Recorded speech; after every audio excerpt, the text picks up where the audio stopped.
Hello, my beautiful people. Thanks for visiting Docentes DigitalesTV. In this video, we're going to do the feedback session for our last video. If you're here for the first time, I recommend watching the previous video where we discussed why the US supports Israel. Now it's time to test what you learned. Did the US recognize Israel in 1948?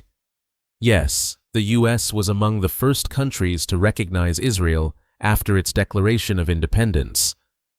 Is Israel the largest recipient of US foreign aid? Yes, Israel has received more US foreign aid than any other country. Does the US provide Israel with $3.8 billion in military aid annually? Yes, the US provides approximately $3.8 billion in military aid to Israel each year. Is the US-Israel relationship based solely on military interests? No, it's also based on shared democratic values and cultural ties.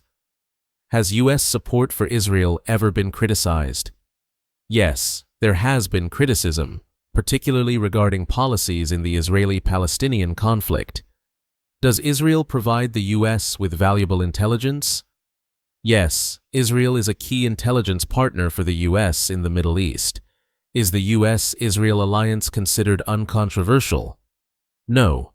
While strong, the alliance has faced controversies and debates over the years.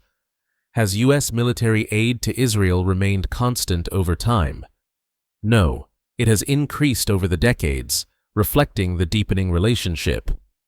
Do the US and Israel collaborate in sectors beyond defense?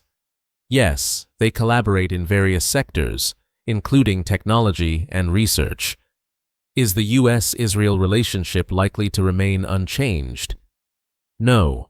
Like all international relationships, it evolves with global and regional dynamics. Watch the video again if needed, and say your answers out loud. Don't forget to subscribe so you never miss a lesson in this amazing series about English and American culture. See you in the next adventure.